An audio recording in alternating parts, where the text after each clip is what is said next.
Malaking difference, no? He was already... So hello, what's up mga choy? So yan ang bida naman natin ngayon na si Raymart Gabalyo. Malaman ni Pacquiao ang lakas ng suntok nito ng ating pambato dito mga choy. Ito si ating Raymart Gabalyo laban kay Pai Parov mga choy ng Thailand mga choy. So isang Thailander ang kalaban ng ating pambato dito mga choy. Ang kartada ng ating bida dito na mga choy is 27 wins with 25 knockout na isang talo. Ang nakatalo lang naman sa kanya is ang ating Nonito The Flash noong nabigyan siya ng pagkakataon sa World Champion belt mga choy, kaso nga lang di siya pinalad kasi ang kanyang nalaban doon is si Nonito Donaire The Flash mga choy. So hindi siya pinalad ng time na yun mga choy. So ngayon mga choy, pinaglalabanan nila dito is WBO Oriental Bantamweight title mga choy. Ay mga choy, tingnan natin ang laban ng ating kababayan sa isang Thailander. Grabe ang lakas ng suntok dito ng ating kababayan mga choy. Panoorin natin kung paano siya nanalo dito mga choy. Ayan, panoorin natin mga choy kung paano lumaban itong ating kababayan mga choy. Walang kukurap mga choy ha. Kasi talagang mabilis lang yung to salpukan at saka mabilis lang para huwag kayo kukurap, para makita nyo kung paano niya pinabagsak itong Thailander na kalaban dito ng ating kababayan ng pambato mga choy. Raymart Gabalyo ngayon is nasa number 1 contender na to sa WBO World Champion Bantamweight category mga choy. Siguro may sa parating na itong nalaban ngayon mga choy is next nito is magiging world title na for sure. Pag pinatumba niya yung kalaban nito ulit mga choy, for sure ito. And the next niya fight is world title na mga choy.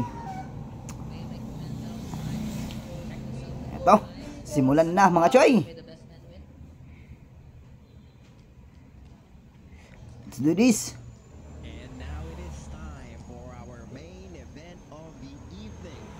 Talaga yung niya mga choy, ang katawan, talagang batak.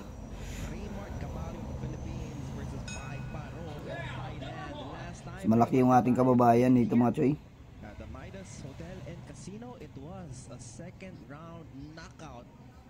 Job by Raymart Gabalyo.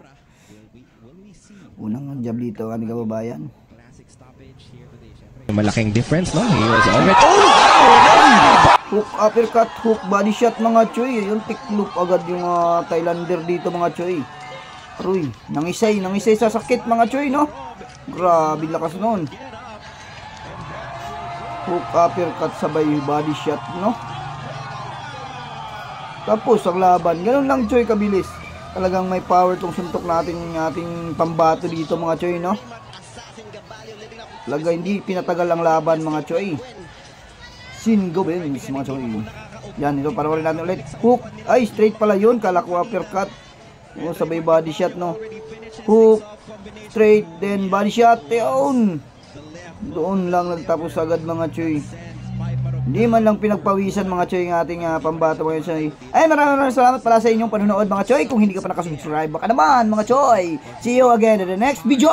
Bye bye. It was the first combination, a right straight, a hook and a right. Once again, this spectacular boxing event is presented to by Saman Promotions. And Raymart Gabalyo makes quick work, showing us all that he is ready to take another step forward in his career, ready to challenge for another world championship. And we were talking about a statement when Gabalyo did just that.